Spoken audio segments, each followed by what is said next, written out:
Ya, sudah 20. Mungkin jumlah kita memang cuma 20 ya.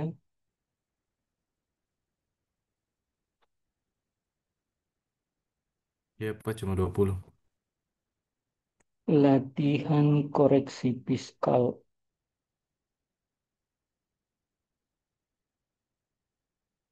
Kenapa tidak mau terbagi? Bagikan.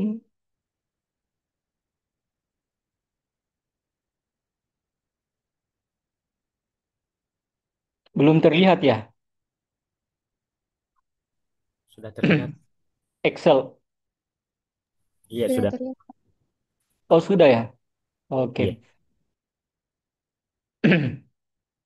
Jadi ini merupakan penerapan, ya saya mulai ya. Assalamualaikum warahmatullahi wabarakatuh. Ini merupakan pertemuan ketiga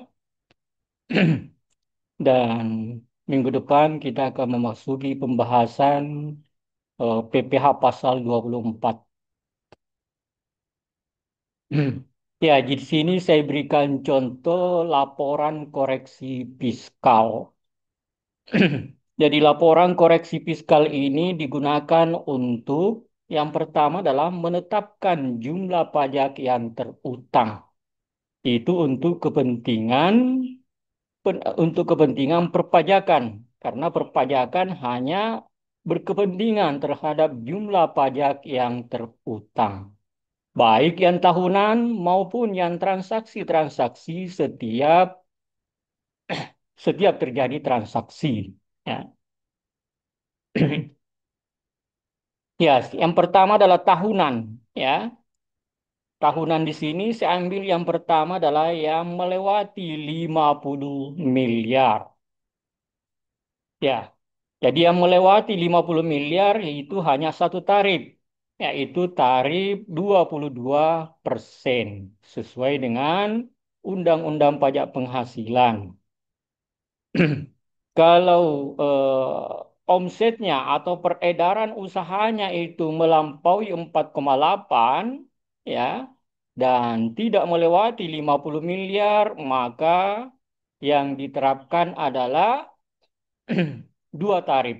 Yang pertama adalah tarif 22% dan yang kedua adalah tarif 50% kali 22% atau 11%.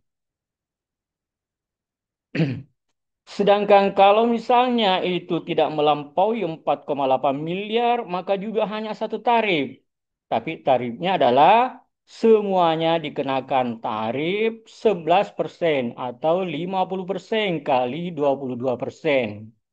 Ini sesuai dengan pasal 17 ya, Junto PPh pasal 31E. Ya. Pasal 31E ini sebenarnya dulu mau dihapus oleh pemerintah, diajukan ke DPR untuk dihapus. Artinya, kalau dihapus itu maka semuanya diterapkan tarif 22%, tidak ada lagi pemotongan 50%. Itu kalau dihapus pasal 31E. Tapi DPR tidak menyetujui. Akhirnya tetap saja pasal 31E itu, ya. Jadi ini kalau tidak ada misalnya DPR kan menjadi negara otoritarian, ya, semaunya saja pemerintah, ya. Ya, ini ditolak dulu ya. Pengajuan pemerintah sebenarnya itu menghapus pasal 31E. Dengan dihapusnya pasal 31E maka hanya satu tarif yaitu 22%. Baik, saya masuk ke pembahasan yang pertama, yaitu bagaimana kalau lebih dari 50 miliar. Ya, saya ambil contoh adalah 60 miliar. 60 miliar, Tapi nanti ini masih harus diuji ya dengan menerapkan koreksi fiskal atas omset saja. Tidak ada koreksi fiskal atas beban untuk menguji apakah omsetnya itu atau peredaran usahanya itu memang belum melampaui 50 miliar. Ya, saya ambil contoh 60 miliar dengan beban pokok penjualan ya, yaitu sebesar 33.600.000. Itu adalah beban pokok penjualan. Kemudian total beban usaha termasuk di dalamnya adalah beban lain-lain. Saya sederhanakan saja, tidak perlu saya pisah beban usaha, beban lain-lain. Semuanya sudah masuk di beban usaha. Maka total beban sebelum kompensasi kerugian adalah penjumlahan antara 33 miliar 600 juta ditambah dengan 12 miliar, yaitu 45 miliar 600 juta.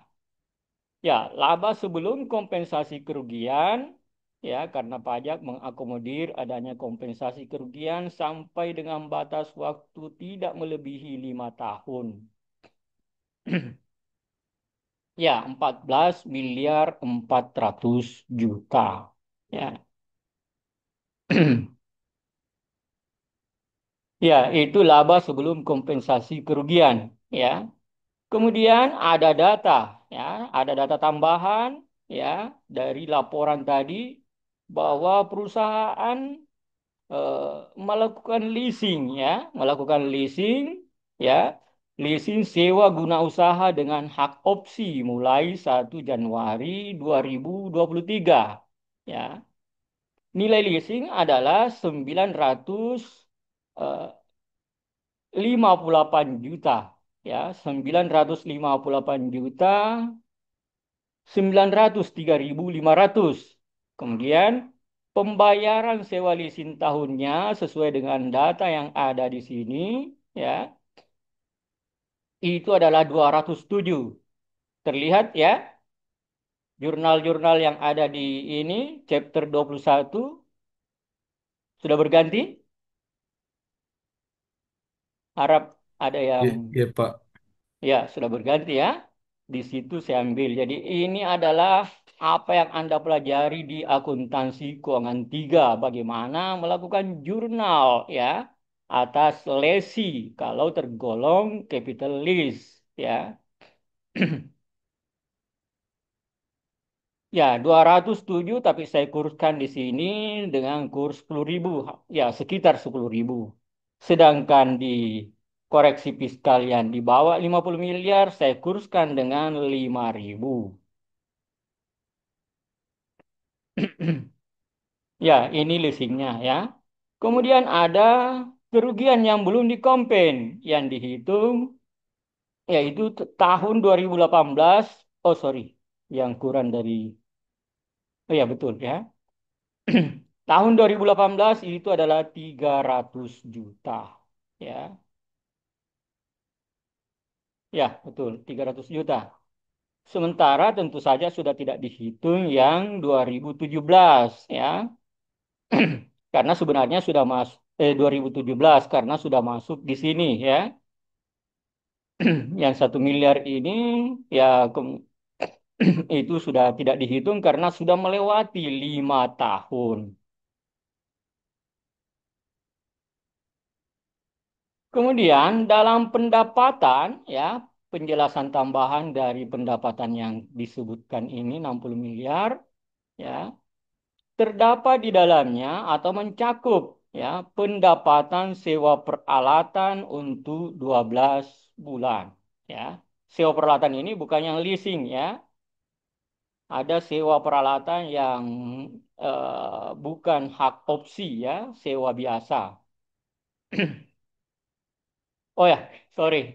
Ini adalah pendapatan yang tadi itu kita yang melis ya, pendapatan tetapi ini juga bukan leasing ya, pendapatan sewa peralatan untuk 12 bulan kita terima ya. Sekaligus karena tidak ada orang yang menyewakan itu per tahun apa namanya ini nanti belakangan diterima. Tidak ada ya.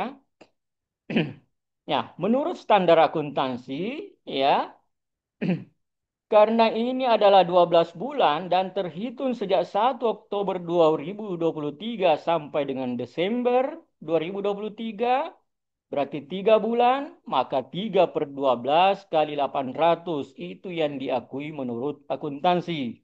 Ya. Sisanya akan diakui pada tahun berikutnya 2024 sebesar 600 juta ya karena ini hanya 1 tahun ya.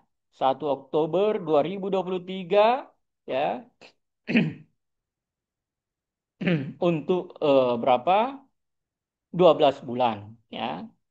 Berarti 1 Oktober 2023 ya 3 bulan di bulan 2023 dan 9 bulan di 2024. Oke, yang akuntansi hanya mengakui 200 juta. Ya, 3/12 kali dengan 800. Ya. Selanjutnya ada pendapatan dividen atas investasi pada badan usaha dalam negeri lainnya. 100 juta. Ya. Ada pendapatan dividen ya yang berasal dari investasi atas badan usaha dalam negeri lainnya.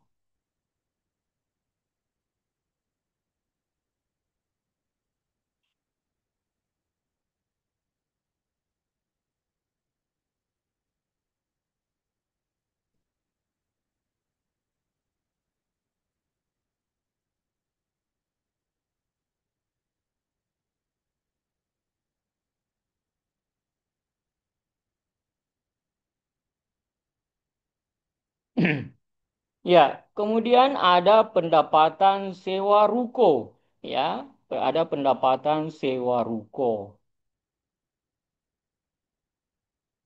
ada pendapatan sewa ruko sebesar 750 juta, ya, 750 juta untuk terhitung 3 tahun, ya. Tahun ini adalah 1 tahun, berarti sepertiga, ya, 12/36 kali dengan 750 juta, ya. Atau sebesar ya sebesar pendapatan sewa ruko itu sebesar 250 juta ya. Tahun berikutnya baru diakui lagi 250. Tahun berikutnya lagi baru diakui 250 juta ya. Kemudian data tambahan beban mencakup ya. Beban mencakup yaitu eh, sumbangan ya yang tidak terkait dengan pasal 6 ayat 1 huruf 1 sampai M. Apa pasal 1 ayat 1 sampai M itu ya? Itu adalah sumbangan-sumbangan yang diperkenankan untuk diperkurangkan. Misalnya sumbangan untuk bencana alam, sumbangan untuk infrastruktur pendidikan, dan seterusnya sesuai dengan pasal 6 ayat 1 huruf I sampai dengan M. Kemudian ada biaya untuk kepentingan pribadi pemegang saham sebesar 150 juta ya. Biaya untuk kepentingan pribadi pemegang saham ini sepanjang memang dibebankan kepada entitas, maka itu menurut akuntansi harus diakui sebagai beban, ya, tidak mungkin tidak, ya. Tapi dalam pajak hal ini tidak diperkenankan. Ya.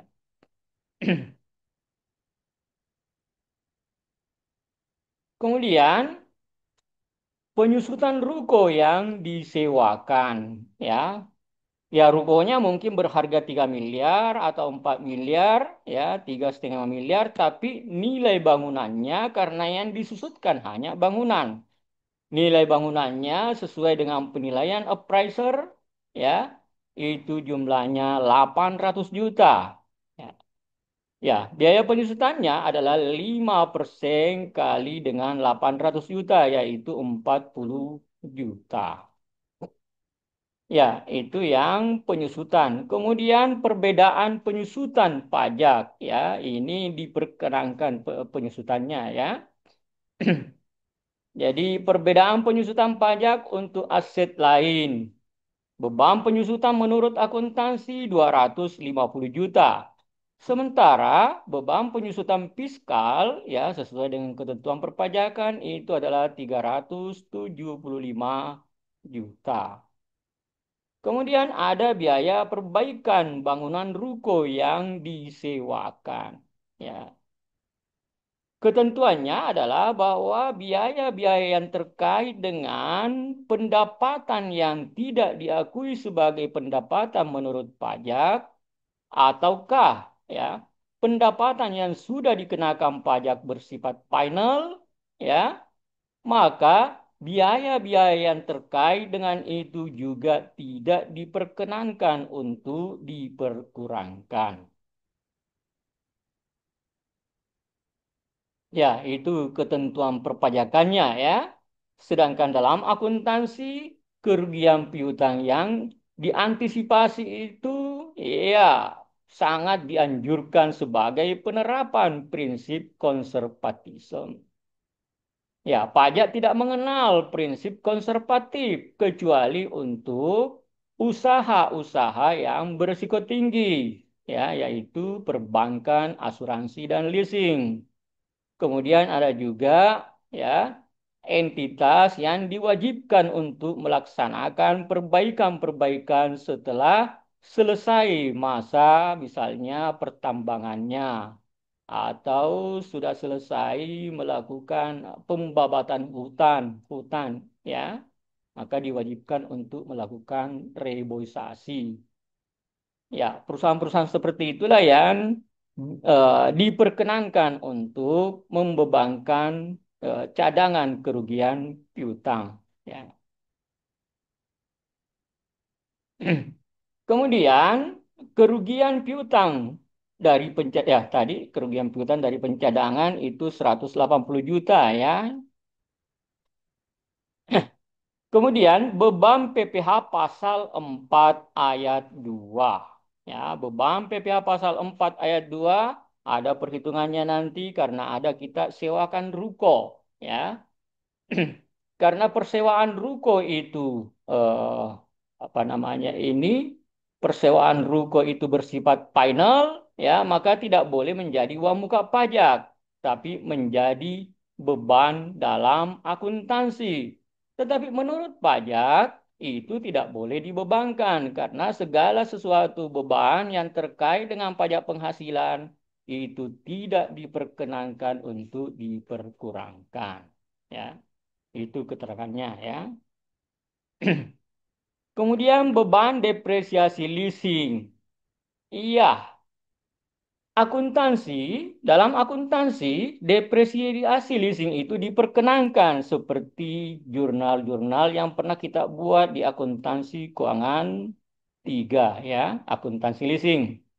Ya, saya pernah mengajar leasing, apa namanya akuntansi keuangan 3 selama beberapa tahun dulu, ya, beberapa semester, ya. Ya, itu diperkenankan, ya, diwajibkan, ya, untuk dibebankan sebagai beban, ya, pengurang penghasilan, ya, pengurang penghasilan, betul, ya, pengurang penghasilan itu dalam akuntansi, ya.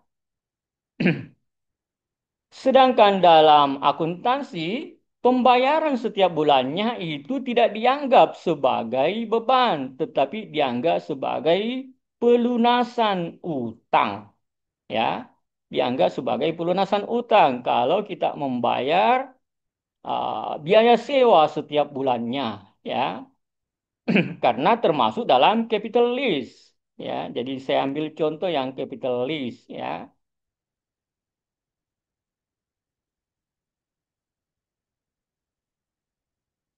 Ya, beban depresiasi aset yang di lease karena masuk dalam kategori capital lease, maka dalam akuntansi itu dibebankan beban depresiasinya. Sementara dalam pajak tidak diperkenankan untuk membebankan beban depresiasi. Tetapi yang dibebankan adalah pembayaran setiap bulannya atau setiap tahunnya tergantung dari perjanjiannya.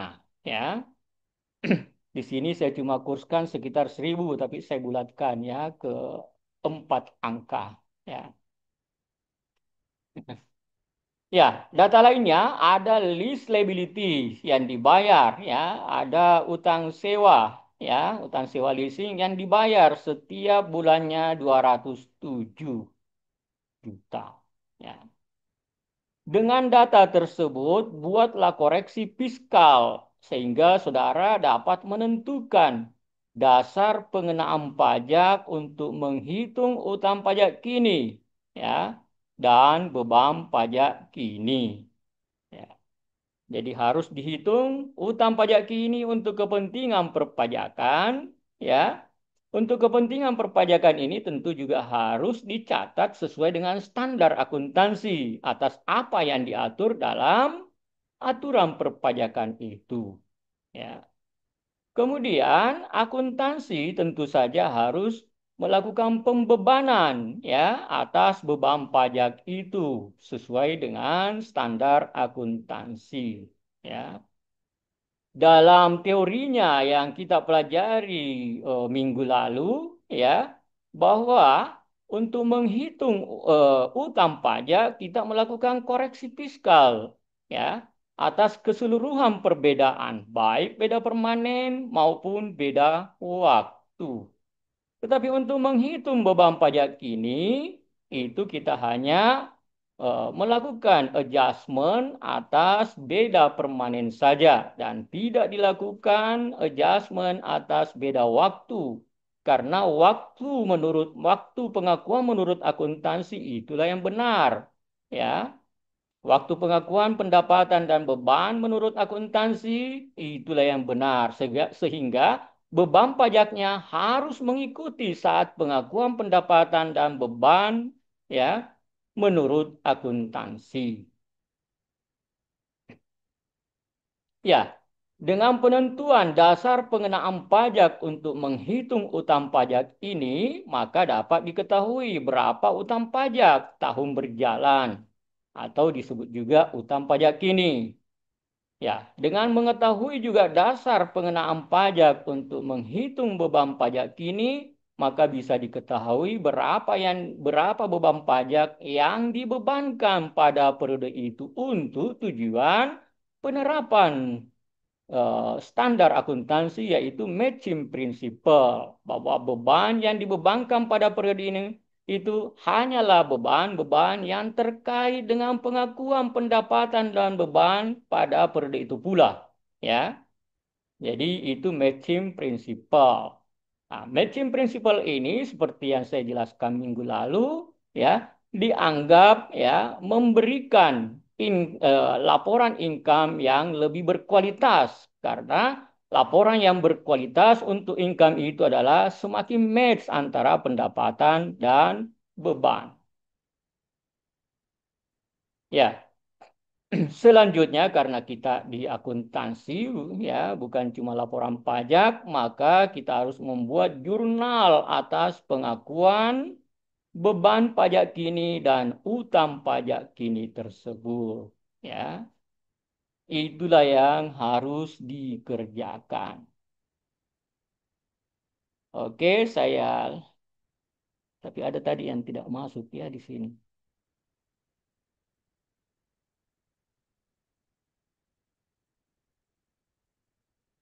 Ada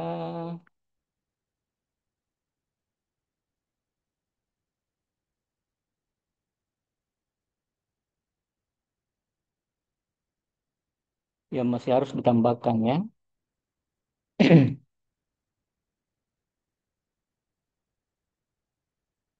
Sumbangan berapa itu? 100 juta.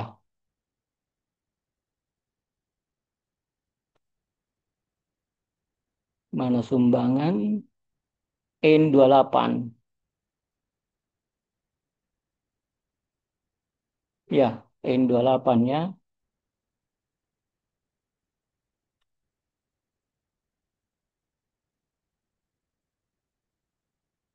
Yang ada yang belum masuk. Saya insert lagi di sini ya.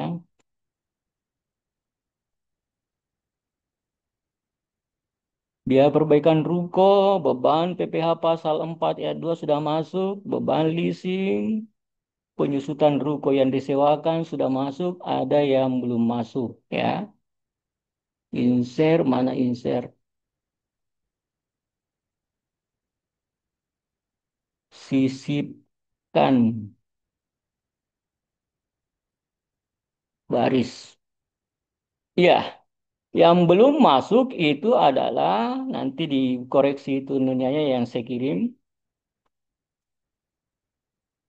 Yang belum masuk itu adalah pendapatan dividen atas investasi pada badan usaha dalam negeri lainnya. Ya, itu yang harus dimasukkan pula ya. Menjadi beda permanen ya.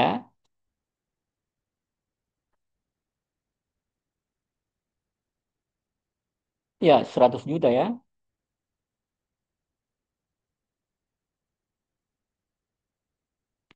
Ya, ini tambahannya.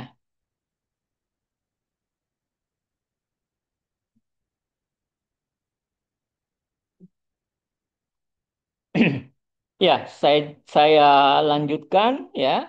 Jadi ini laba sebelum pajak. Kemudian ada kompensasi kerugian ya. Jadi laba sebelum kompensasi kerugian, kemudian ada kompensasi kerugian laba sebelum pajak ya. Laba sebelum pajak ini harus dilakukan koreksi fiskal. Ya, kita lihat, kita identifikasi koreksi fiskalnya ya, ada yang beda permanen dan ada yang beda non permanen. Ini untuk kepentingan akuntansi, standar akuntansi. Kalau untuk kepentingan pajak tidak perlu dibedakan. Semua perbedaan itu merupakan beda fiskal yang harus diperhitungkan dalam menghitung utang pajak. Tapi untuk kepentingan akuntansi, yaitu untuk kepentingan menghitung beban pajak, ya, maka harus dibedakan antara beda permanen dan beda waktu. Yang pertama adalah pendapatan sewa ruko. Ya, kita sudah akui 250 juta di sini, ya. Mana itu pendapatan sewa ruko?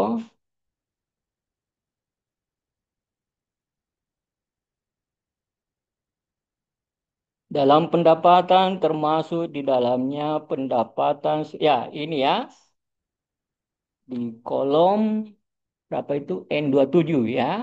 N27 250 juta itu diakui akuntansi ya. Tetapi dalam pajak itu tidak boleh diakui. Kenapa tidak boleh diakui? Karena itu sudah dikenakan pajak yang bersifat final ya.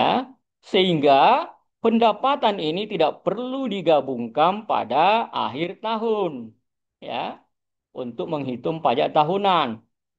Apa yang dipotong sebagai PPh pasal 4 ayat 2 juga tidak boleh menjadi uang muka karena bersifat final. Artinya kalau sudah dipotong pada saat itu berakhirlah ya kewajibannya. Berakhir kewajiban dan hak perpajakannya. Kewajibannya tentu saja harus menggabungkan penghasilan ya dengan penghasilan lainnya pada itu tahun, tapi ini tidak boleh, tidak perlu digabungkan ya. Dan tentu saja PPh yang dipotong oleh pihak lain tadi itu yang memberikan penghasilan juga tidak boleh menjadi uang muka pajak ya. Jadi ada pendapatan sewa ruko. Ya. Kemudian sumbangan ya. Jadi pendapatan ini sebelumnya sudah diakui ya. Karena tidak boleh diakui maka harus dikurangi ya, dikurangi dari penghasilan dari laba sebelum pajak. Lain halnya dengan sumbangan ya. Sumbangan ini ya sudah diakui dalam laporan keuangan sebagai pengurang penghasilan ya. Tetapi dalam pajak ini tidak boleh dikurangi ya. Sehingga kalau sudah dikurangi sebelumnya dan tidak boleh dikurangi tentu saja harus ditambahkan kembali. Oke?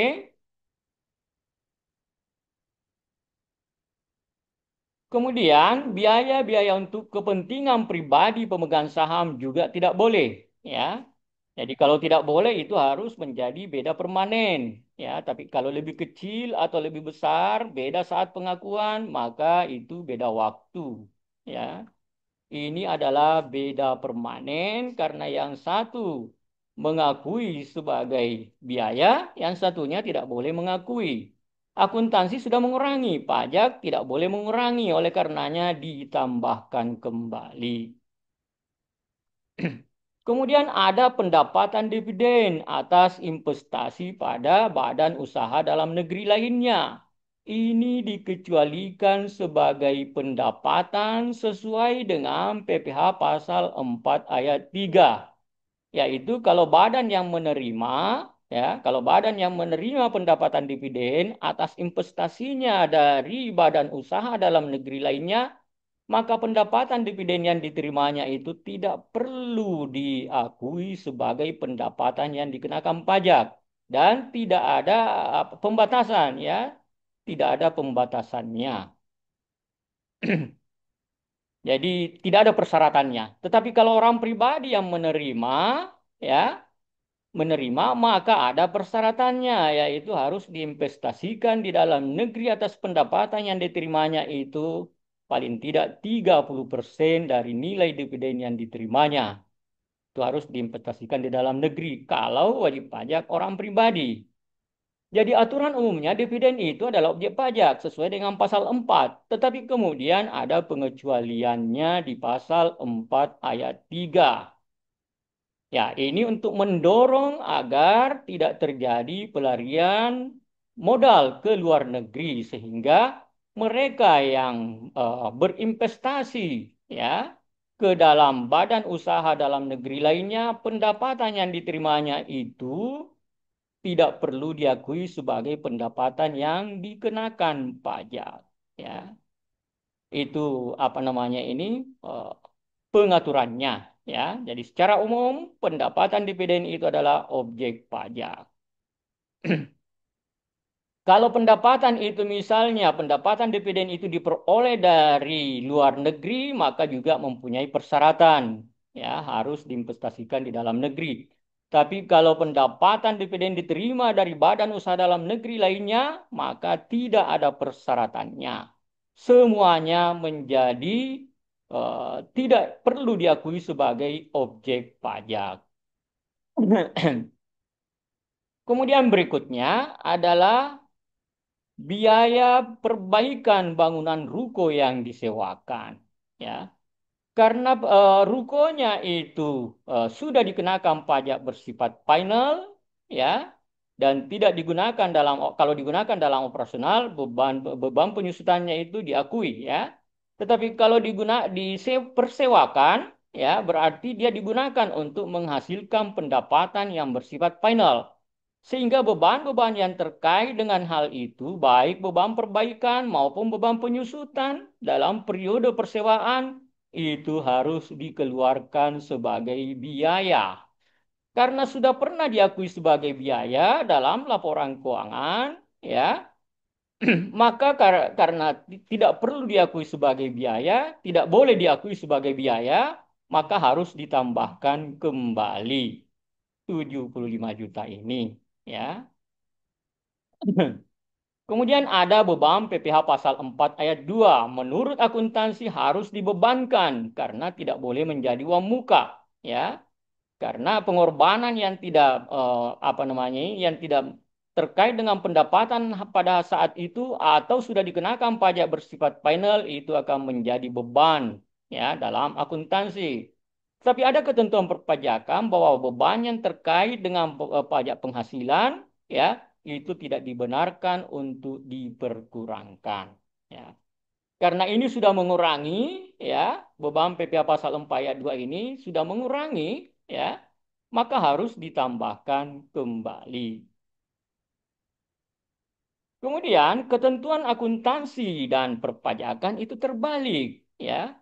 Dalam perpajakan, ya, dalam akuntansi dibenarkan untuk, ya, bahkan diharuskan, ya, diharuskan untuk mendepresiasikan, ya, menjadikan sebagai beban depresiasi atas leasing, ya. Jadi itu merupakan beban depresiasi atas aset yang kita leasing. Itu diharuskan dalam akuntansi, ya. Tetapi dalam pajak, ya, sebagaimana yang diatur dalam Peraturan Menteri Keuangan, ya, itu tidak dibenarkan untuk diperkurangkan, ya. Jadi karena sudah dibebankan, ya, dan tidak boleh dibebankan menurut pajak, maka harus ditambahkan kembali, ya. Sebaliknya dengan pembayaran sewa lease setiap masa pajaknya, ya. Setiap masa pembayaran leasing, ya. Bisa annuity, bisa bulanan, tergantung dari perjanjian sewanya, ya. Perjanjian leasingnya, ya. Pembayaran ini dalam akuntansi tidak menjadi beban, tetapi dianggap sebagai pelunasan utang seperti jurnal yang saya tunjukkan tadi. Tetapi dalam perpajakan justru ini yang menjadi pengurang, yang dibenarkan untuk menjadi pengurang, ya. Jadi pembayaran leasing karena belum dikurangi tadi yang 207 juta ini, maka koreksinya adalah dengan mengurangi, ya, dengan menganggapnya sebagai beban sehingga menjadi adjustment negatif. Selanjutnya, beban penyusutan ruko yang disewakan seperti halnya beban perbaikan itu tidak dibenarkan untuk diperkurangkan, ya. Jadi beban penyusutan ruko yang disewakan karena dalam akuntansi sudah diperkurangkan maka harus ditambahkan kembali. Ya. Semua minus plus ini dijumlahkan dan hasilnya adalah jumlah beda permanen adalah plus 224.670.000. Ya. Ya, sehingga diperkurangkan antara laba sebelum pajak ditambahkan dengan 224 juta, ya, koreksi beda permanen diperoleh angka 14.324, ya, 670.000. Itu adalah hasil koreksi fiskal atas beda permanen saja, ya. Oke, sampai di sini ada yang tidak dimengerti?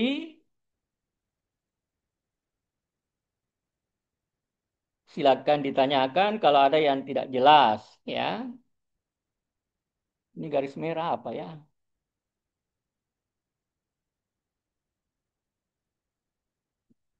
Ya, kalau tidak ada saya lanjut, ya. Ini adalah hasil koreksi fiskal atas beda permanen. Sekarang kita masuk pada beda waktu, ya. Yaitu perbedaan saat pengakuan, ataukah yang satu mengakui lebih besar, yang satu mengakui lebih kecil, ya.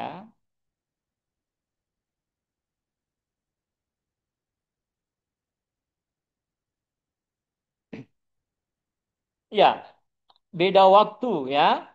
Akuntansi hanya mengakui 200 juta, ya, untuk beda pendapatan sewa peralatan ini. Jadi akuntansi hanya mengakui 200 juta, pajak mengakui semua yang diterimanya yaitu 800 juta, ya. Karena saat pengakuan pendapatan menurut pajak adalah saat diterimanya penghasilan atau saat terutangnya mana yang lebih dahulu. Menurut pajak, pendapatannya sudah harus diakui 800 juta karena sudah diterima uangnya 800 juta. Sementara kita di akuntansi mengakuinya hanya 200 juta. Ya, mengakuinya 200 juta karena baru 3 bulan. 3 per 12 kali dengan 800 juta. Ya, itu untuk beda waktu untuk atas pendapatan sewa peralatan. Kemudian ada beda penyusutan. ya, ada beda penyusutan, yaitu tadi ya angkanya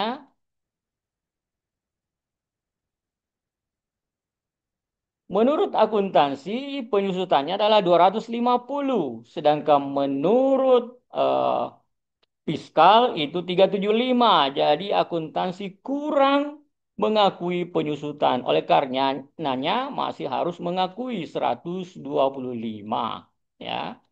Karena kurang mengakui beban penyusutan, maka beban penyusutannya ditambahkan ya menjadi 375, yaitu 200 ditambah dengan 125, ya. Penambahan biaya 125 ini tentu saja menyebabkan koreksi fiskal negatif, ya, karena yang dikoreksi ini adalah laba sebelum pajaknya. Jadi kalau biaya ditambahkan maka tentu saja menjadi koreksi negatif, ya. Kemudian seperti yang dijelaskan pada minggu sebelumnya bahwa kerugian piutang ya itu tidak dibenarkan dalam pajak ya. Jadi secara umum pajak tidak menganut prinsip konservatisme seperti yang saya jelaskan minggu lalu, kecuali dalam hal-hal tertentu itu, dan di sini tidak termasuk dalam hal-hal tertentu itu. Bukan perusahaan leasing, bukan perusahaan apa perbankan ya, dan bukan perusahaan asuransi ya. Di sini ada leasing tetapi dia yang melis, bukan dia yang memberikan leasing ya. Bukan perusahaan penyewa ya, tapi dia yang menyewa. Lesi, bukan lesor. Yang dimaksud di sini adalah lesor. Oke, itu koreksi beda waktunya ya. Kemudian dijumlahkan beda waktu ini. 600 juta kurangi 125 ditambah dengan 180 menghasilkan jumlah beda waktu sebesar 655 juta. Ya, 655 juta beda waktu sehingga keseluruhan ya hasil koreksi fiskal atas semua perbedaan baik beda waktu maupun beda permanen itu adalah 14.979.670.000 ya. Yang menjadi dasar pengenaan pajak adalah jumlah keseluruhan koreksi fiskal yaitu 14.979.670.000. Itu adalah dasar pengenaan pajak untuk menghitung utang pajak kini. Sedangkan untuk menghitung beban pajak kini ya, laba sebelum pajak hanya dilakukan adjustment atas beda waktu saja dan tidak dimasukkan beda permanen. Hasilnya adalah angka 14.326 ya, 324.670 angka yang ini ya. Ya, angka yang ini. Saya pindahkan ke sini ya sebagai dasar pengenaan pajak untuk menghitung beban pajak. Sekarang kita lihat ya, kalau walaupun sebenarnya tidak diuji ini sudah jelas bahwa dia melampaui 60 miliar ya. Tapi kalau di sini misalnya 45 miliar, maka ada kemungkinan ya melampaui 50 miliar, bisa juga tidak melampaui 50 miliar. Kalau misalnya di sini 47 miliar, tapi di sini 60 miliar ya. 60 miliar ini diadakan adjustment atas omset saja ya, atas omset. 60 miliar itu sudah termasuk pendapatan sewa ruko ya, dikeluarkan ya, karena itu bukan merupakan omset pajak ya. Pendapatan sewa peralatan juga dikeluarkan ya, karena itu bukan merupakan omset ya, bukan merupakan omset pajak ya. Sehingga pendapat omset fiskal itu adalah 60 miliar 350 juta. Ini hanya untuk menentukan apakah telah melewati 50 miliar atau tidak melewati 50 miliar. Ya. Setelah kita mengetahui bahwa dia melewati 50 miliar, maka tentu saja ya, pajak yang diterapkan, tarif pajak yang diterapkan hanya satu lapisan, satu tarif, yaitu total 22%, ya. Sedangkan yang tarif 11% itu tidak ada karena melewati 50 miliar, ya. Di sini saya sudah rumus bahwa kalau Z32 itu lebih atau sama dengan 50 miliar, ya, maka nol, ya. Maka nol. Tapi kalau tidak seperti itu, maka X38 dibagi dengan X35. Ya.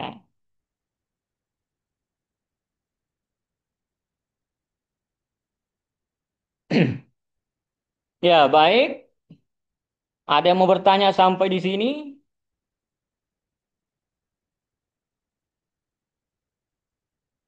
Ya, kalau dua tarif baru dihitung TER. Kalau misalnya ada 11%, ada 22%, maka kita harus menentukan TER-nya, tarif efektif rata-ratanya. Ya, di sini hanya satu tarif, yaitu 22% saja. Ya, maka 22% ini untuk menghitung beban pajak tahun berjalan atau biasa disebut juga beban pajak kini, maka 22% dikali dengan dasar pengenaan pajak untuk menghitung beban pajak, yaitu laba sebelum pajak ya ditambah atau dikurangi dengan koreksi yang bersifat permanen saja diperoleh angka 3.151.427.400. Ya. Sedangkan dasar pengenaan pajak, sedangkan untuk menghitung pajak hutang pajak kini ya tentu saja 22% kali dasar pengenaan pajak ya. Hutang pajak kini dasar pengenaan pajak nya itu adalah 22% kali dengan dasar pengenaan pajak untuk menghitung utang pajak kini yaitu 14 miliar 979 diperoleh angka 3.295.527.400 ya.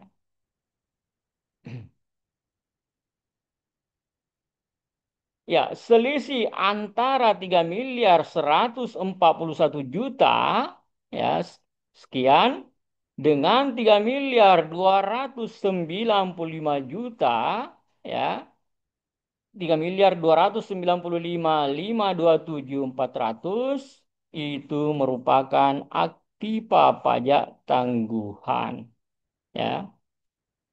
Jadi aktiva pajak tangguhan. Kalau sebaliknya, misalnya utang pajak kini lebih kecil dibanding beban pajak kini, maka muncul utang pajak tangguhan. Ya, kalau tahun ini muncul aktiva pajak tangguhan, maka tidak selamanya aktiva pajak tangguhan karena aktiva pajak tangguhan ini akan terpulihkan di masa-masa yang akan datang. Ya di masa-masa yang akan datang sehingga nanti pemulihannya itu adalah muncul hutang pajak tangguhan pada tahun-tahun berikutnya ya pada tahun-tahun berikutnya muncul hutang pajak tangguhan. Nah, pencatatannya seandainya di neraca kita ada hutang pajak tangguhan. Misalnya hutang pajak tangguhan di neraca itu adalah 100 juta, ya, maka terlebih dahulu kalau aktiva pajak tangguhan yang muncul sekarang ini lebih besar dari hutang pajak tangguhan yang ada di neraca, maka terlebih dahulu dihabiskan hutang pajak tangguhan itu, ya. Hutang pajak tangguhan dihabiskan dengan cara mendebet, ya. mendebet utang pajak tangguhan. Ya. Sebesar selisihnya ya.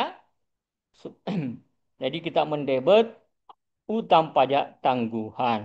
Jadi kalau di sana ada 100 juta, maka di sini utang pajak tangguhan 100 juta. Kalau di neraca sebelumnya ada 100 juta. Aktiva pajak tangguhan hanya 44 juta 100 ribu. Ya.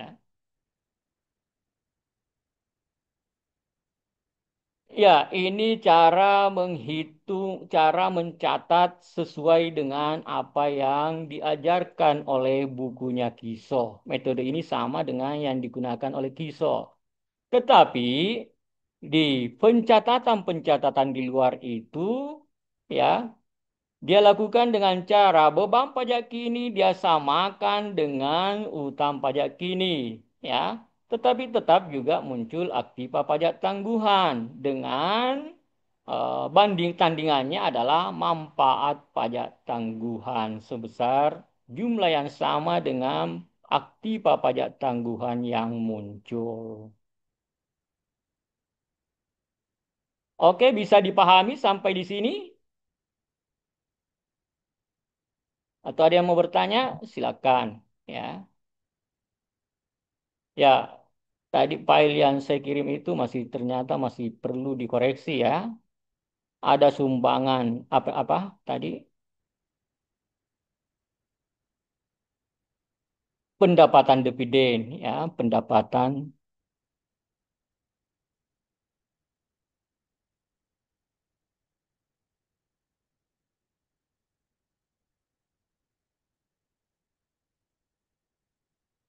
Oh sorry, pendapatan dividen atas investasi pada badan usaha dalam negeri lainnya ya.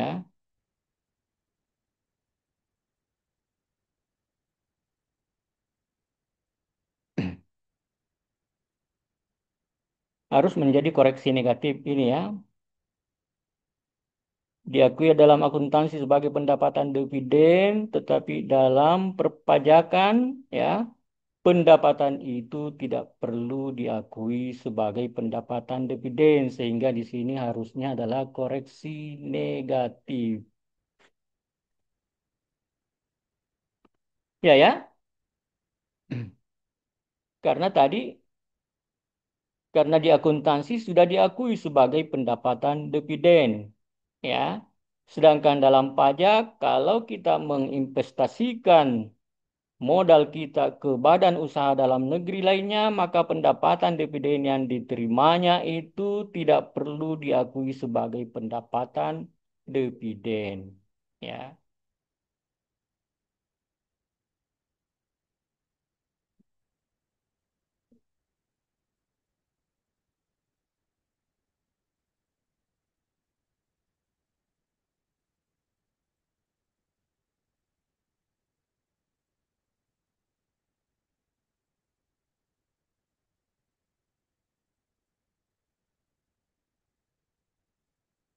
iya, 144 juta. Selisih antara 3.251 dengan 107. Oke. Ya, sorry terbalik tadi ya.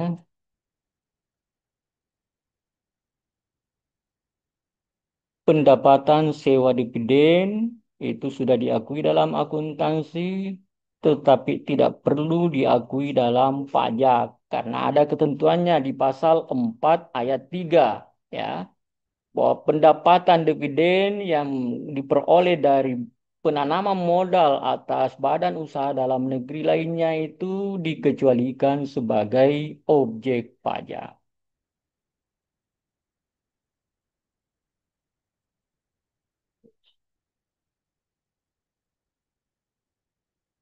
Ya, kemudian ada kita juga melihat transaksi selama tahun berjalan, yaitu ada pendapatan yang berbeda ya, akuntansi dan pajak ya. Pada saat transaksi sewa ruko itu kita akui ya, kas 757 juta ya. Kemudian pajaknya itu karena ini baru awal sewa, ya, pertama kali terjadi kontrak sewa, maka kita akui sebagai aktiva pajak tangguhan, ya. Jadi kas 757 juta itu kita dipotong PPh pasal 4 ayat 2 oleh yang apa namanya ini yang menyewa, ya. Kemudian di sini tentu sesuai dengan standar akuntansi kita mengakui sebagai pendapatan sewa yang diterima di muka, ya. Karena belum dipakai rukonya, baru pertama kali ya terjadi transaksi kita harus melakukan pencatatan. Maka apa yang kita terima itu belum merupakan pendapatan, ya. Tapi baru harus diakui sebagai utang. Seperti yang saya jelaskan minggu lalu, kalau kita menerima sumber-sumber ekonomi, hanya ada dua tempatnya, yaitu pendapatan ataukah liabilities, ya, hanya ada dua tempatnya. Ya, apa yang kita terima ini belum kita memberikan kontribusi, ya. Jadi belum kita memberikan kontribusi. Sedangkan prinsip pengakuan pendapatan adalah prinsip penyelesaian kewajiban pelaksanaan. Kita belum melaksanakan kewajiban karena baru pada saat pertama, ya. Ya, kita memungut PPN sehingga ada utang PPN sebesar 11%, ya, kali 750 juta. Sedangkan di sini 10% kali 750 juta, ya. Ya, selisih antara PPN yang kita pungut 82.500.000 dengan 75 juta itu menyebabkan penambahan kas sebesar 7.500.000 dibandingkan dengan pendapatan yang diakui.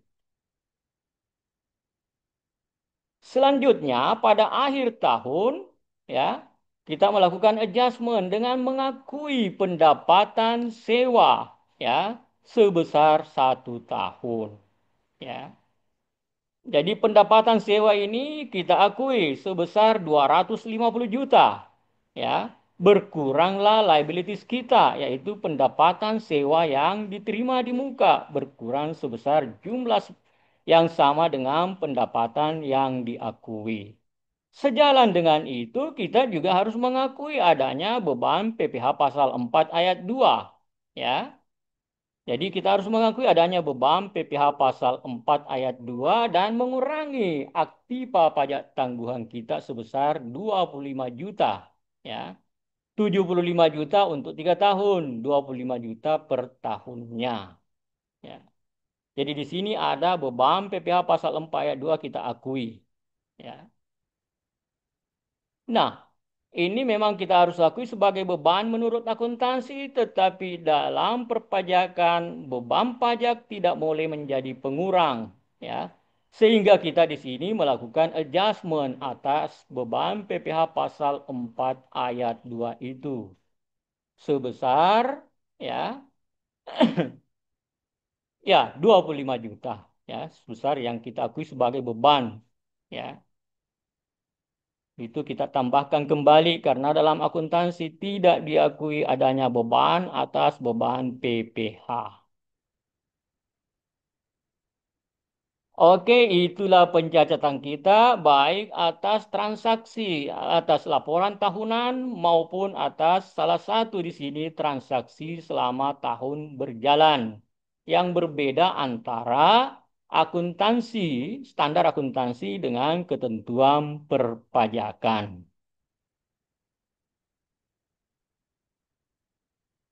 Ada.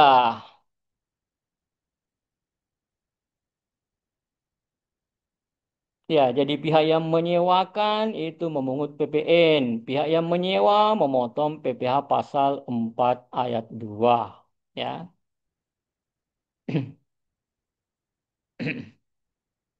Oke, kalau tidak ada yang mau bertanya, ya, saya perlihatkan lagi yang koreksi fiskal yang omsetnya tidak melampaui 50 miliar. Ya, batasnya itu adalah 50 miliar. Sama dengan tadi, di sini pendapatan seluruhnya adalah 11 miliar 650 dan seterusnya ya. Koreksi fiskalnya sama dengan tadi.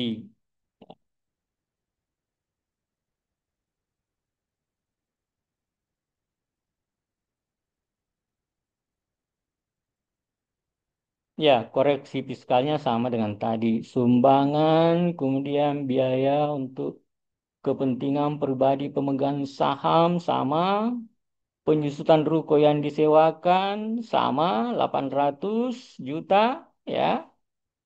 Kali 5% 40 juta ya. Perbedaan penyusutan pajak sama juga ya. Kemudian biaya perbaikan sewa ruko yang disewakan sama. Kerugian piutang sama. Beban PPh pasal 4 ayat 2 sama. Kemudian beban depresiasi di sini saya cuma terapkan 5.000 ya. 5.000 kursnya ya. Kemudian list liabilities sama dengan tadi juga ya. Ada list liabilities yang dibayar setiap pembayaran leasing ya sesuai dengan kontrak yang oleh akuntansi tidak dianggap sebagai biaya, tetapi oleh pajak justru dianggap sebagai biaya. Sementara di sini, menurut perpajakan itu tidak boleh menjadi pengurang objek pajak untuk tidak diakui adanya beban penyusutan, sementara dalam akuntansi harus diakui adanya penyusutan. Ya, jadi sama dengan tadi. Yang berbeda adalah omsetnya. Ya, jadi omset pajak di sini ya saya paskan dengan 12 miliar. Ada 11 miliar 650 ini omset komersial, kemudian ada pendapatan sewa ruko ya yang dikeluarkan, kemudian ada pendapatan sewa peralatan ya itu ditambahkan. Hanya omsetnya saja yang ditambahkan ya.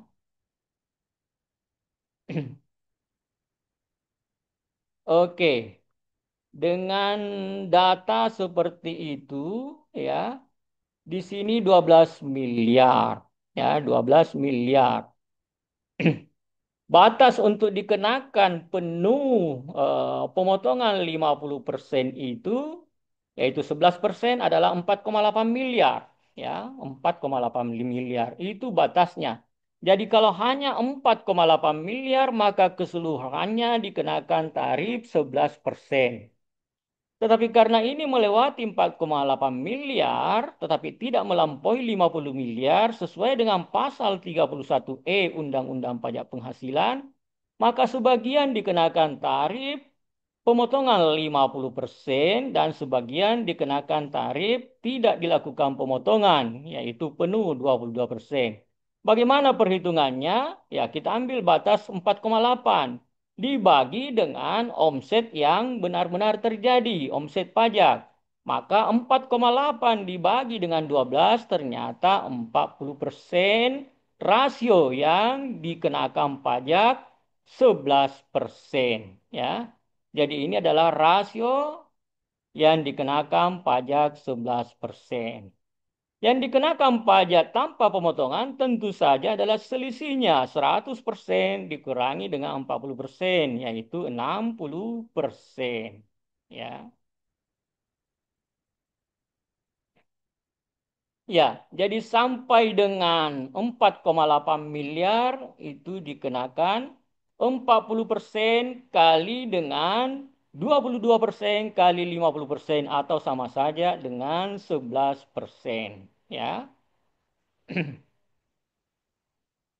Ya, dasar pengenaan pajak untuk menghitung utang pajak yaitu sebesar ya rasio yaitu 40% rasionya ya kali dengan tarif 11% ya dikali dengan dasar pengenaan pajak untuk menghitung utang pajak kini. Itu yang pertama ya. Kemudian yang kedua pengenaan tarif penuh yaitu 22% ya kali dengan 60% kali dengan dasar pengenaan pajak untuk menghitung utang pajak kini. Ya, jadi dua tarif. Yang pertama tarif 11%, jumlahnya adalah 150 juta. Sedangkan tarif berikutnya 22% itu menghasilkan angka 450 juta. Ya. 450 juta tambah dengan 150 juta itu diperoleh angka 600 juta. Ya. Maka dapat dihitung tarif efektifnya adalah 600 juta dibagi dengan 3.411 juta, yaitu dasar pengenaan pajak untuk menghitung utang pajak kini. Itulah TER-nya, yaitu 17,6%. 17,6% inilah yang harus diterapkan atas beban pajak, ya, yaitu 17,6% kali dengan 2.866, yaitu 504 juta.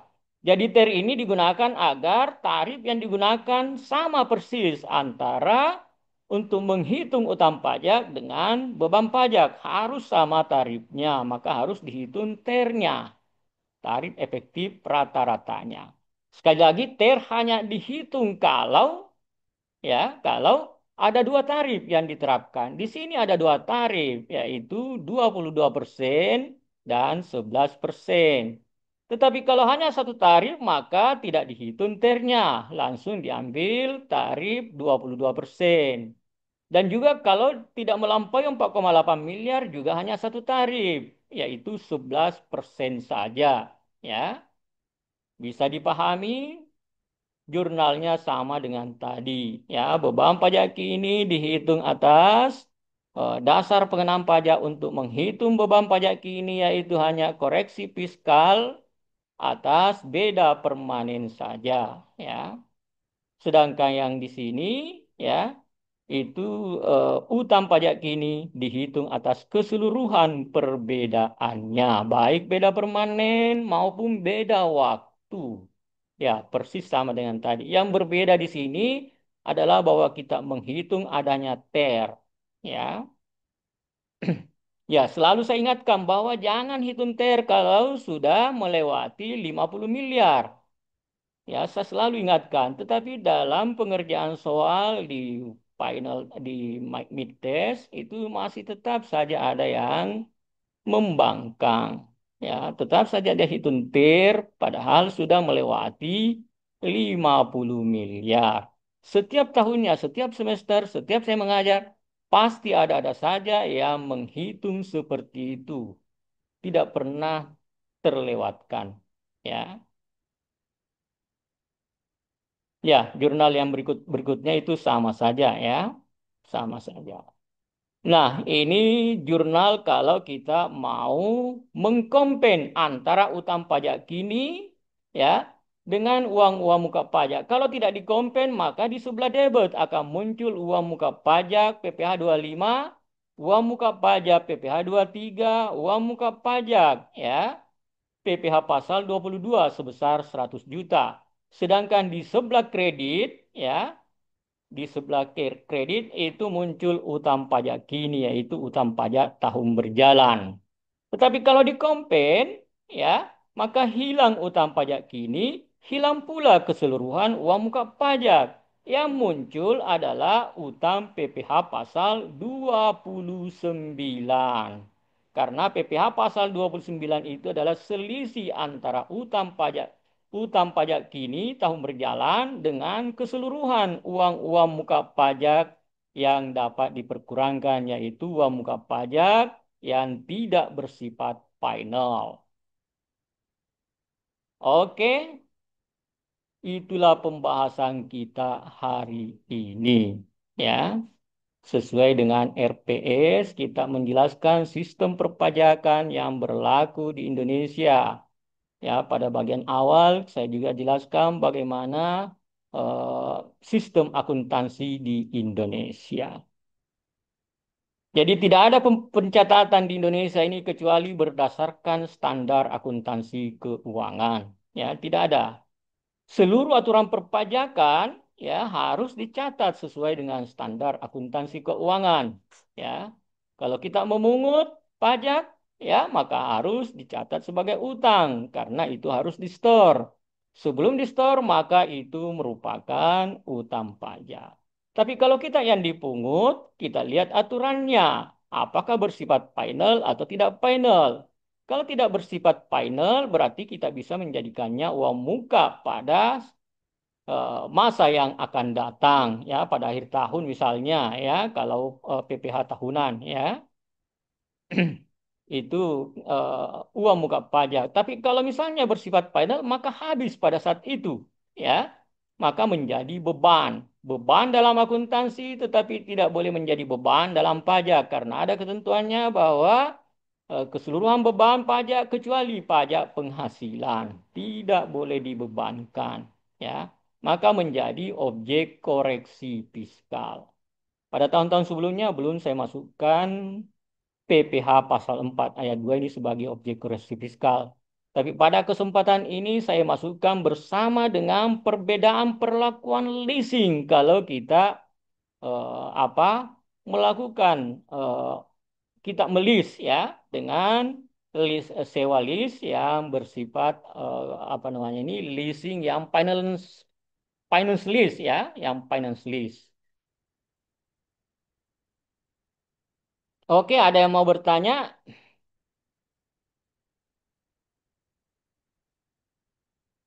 Ya, kalau tidak ada yang bertanya, masih boleh bertanya pada kesempatan berikutnya, ya, baik pada pertemuan minggu depan ataupun melalui WA, ya.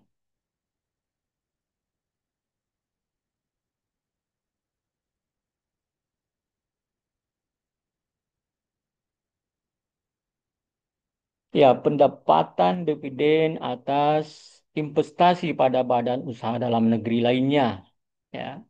Jadi sekali lagi, ketentuan umumnya pendapatan dividen itu adalah objek pajak, ya, tetapi untuk mendorong investasi dalam negeri, maka pendapatan yang dividen yang diterima oleh badan usaha dalam negeri dari penanaman modalnya atas badan usaha dalam negeri lainnya tidak perlu diakui sebagai objek pajak sesuai dengan pasal 4 ayat 3. Ya, ya leasing terbalik. Ya, kalau tidak ada yang mau bertanya, ya saya akhiri kuliah ini. Assalamualaikum warahmatullahi wabarakatuh. Waalaikumsalam warahmatullahi Waalaikumsalam wabarakatuh. warahmatullahi wabarakatuh. Terima kasih, Pak. Terima kasih banyak, Pak. Ya. Terima kasih banyak, Pak.